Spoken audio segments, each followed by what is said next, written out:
Bonjour tout le monde, la présentation d'un petit radiateur soufflant céramique surprise que j'ai acheté chez Lidl à 15 €. Ce produit ne peut être utilisé que dans des locaux bien isolés ou de manière occasionnelle.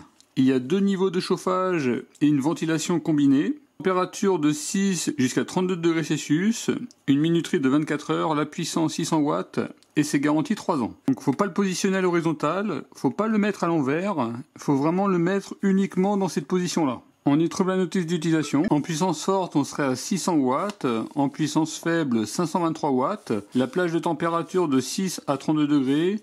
Il est IPX8. Il faut respecter 20 cm sur les côtés et 10 cm sur la partie basse. Et le mini chauffage.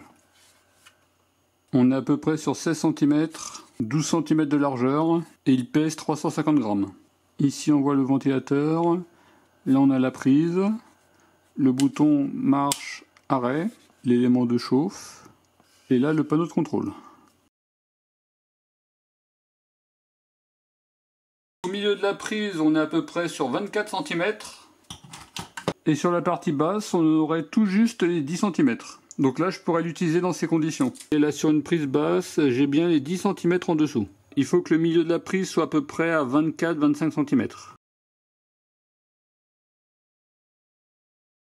Là, je mets un testeur de consommation. Si ça vous intéresse, je vous mettrai le lien en description de la vidéo. Au niveau du panneau de contrôle, vous avez un bouton pour allumer, réglage, plus et moins. J'allume le produit. J'allume. Là, on est sur 25 degrés. Alors, il y a eu un pic à pratiquement 1000 watts. Après, ça redescend. Vous voyez, 1200 watts. Après, ça redescend. Vous avez un bouton pour augmenter la température. Au maximum, ça sera 32 degrés. Ici, pour baisser la température. Au minimum, c'est 6 degrés. Là, j'arrête. Je rallume.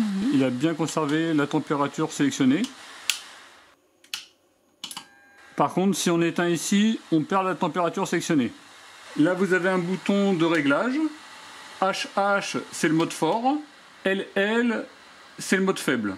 Quand on appuie sur le bouton réglage, vous alternez entre la puissance et la minuterie.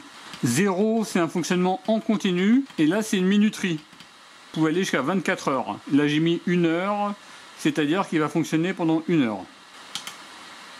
Il faut appuyer 2 fois, et là, on règle. Là, je remets 0, fonctionnement continu. A noter qu'il y a une sécurité de fonctionnement, c'est-à-dire qu'on peut le mettre uniquement à la verticale. Là, je l'allume. Ça fonctionne. Je le penche. Il s'arrête. Il y a une sécurité de fonctionnement.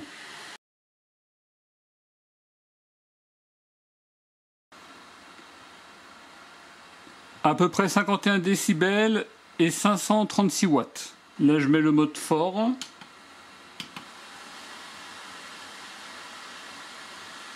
« 56 décibels et là on monte vers les 600 watts. Là vous avez le coût de fonctionnement en fonction du temps de fonctionnement. Là le calcul de coût il est basé sur 18 centimes d'euros pour 1000 Wh. Après ça dépend du tarif que vous payez. Par exemple, 1 heure de fonctionnement en mode faible 10 centimes d'euros, 11 centimes d'euros en mode fort, 8 heures de fonctionnement on sera sur 77 centimes d'euros en mode faible et 86 centimes en mode fort. A noter qu'il y a peu de différence entre le mode faible et le mode fort. On va faire un petit test dans ma salle de bain. J'ai positionné 2 capteurs rapides. Là on est à 19,3 degrés et là on est à 19,4 degrés. J'allume. On va laisser 25 degrés. Ce qui peut être dommage, c'est qu'on ne puisse pas sélectionner la direction du vent. C'est uniquement droit. Au niveau de la pièce, on ressent de la chaleur, il n'y a pas de problème. On est sur 30 minutes de fonctionnement, 289 Wh. Là, on est à 19,7 degrés et là, on est à 21,5 degrés. Bien entendu, le chauffage, il est coupé, il est totalement froid. En tout cas, ça fait un air chaud dans la pièce. La salle de bain, elle fait 5 mètres carrés.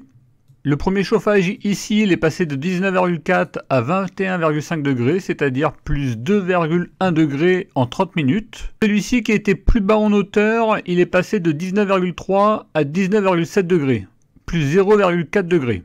pour un coût de fonctionnement en 30 minutes à peu près à 5 centimes d'euros. J'étais à la puissance maximale. On va voir à quelle température il s'arrête. 24, il continue. Là, je crois qu'il s'est arrêté là. Oui, il s'est arrêté. À 23, il s'est arrêté. On serait pas loin de 22 degrés dans la pièce. En veille, ça va de 0,5 à 1,4 watts. Vous voyez, j'ai à peu près 20,3 degrés. Et là, je suis à 20,5 degrés. On va voir à quelle température il s'enclenche. Là, 15 degrés, il s'enclenche pas. 16, 17, 19, il s'enclenche. Alors qu'on est à environ de 20,5 degrés. Ce qui est pas trop mal, on va dire. Il vient de s'arrêter, j'ai entendu le clac. Vous voyez, la température commençait à réaugmenter à côté de lui. 20,74 degrés. On va avoir à peu près une imprécision de 2 degrés au niveau de l'affichage. Au niveau des stations d'énergie, il peut être compatible avec toutes les stations d'énergie qui délivrent 600 watts. Bon, par contre, le problème étant le pic de démarrage. On va voir comment ça se passe.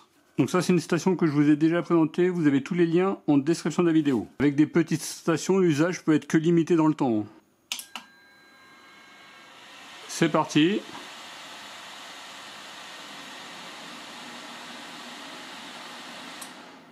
Là, c'est pas bon parce qu'en fait, il monte en puissance avant de se stabiliser à 600 watts.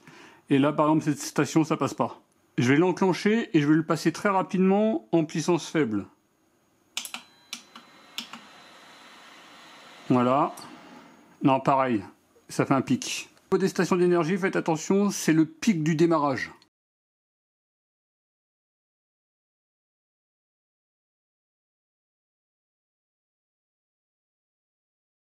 Voilà pour la petite présentation du chauffage de prise de Lidl. C'est vraiment un chauffage destiné à des petits volumes.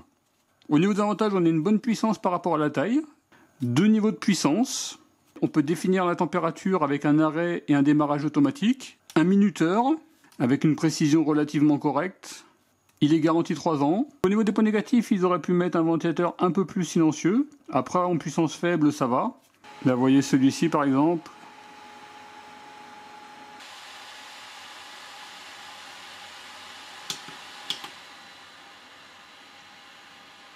Puissance faible, par exemple, il est moins bruyant. On ne peut pas ajuster le vent, ce qui aurait été d'autant plus intéressant du fait qu'on est bloqué sur la prise. La puissance de démarrage qui peut monter à plus de 1000 watts, ce qui peut poser problème à certains appareils, par exemple des stations d'énergie. Si vous voulez des petits tests complémentaires, dites-moi-le en commentaire de la vidéo. En tout cas, je vous remercie d'avoir regardé cette vidéo et je vous dis à très bientôt. Au revoir.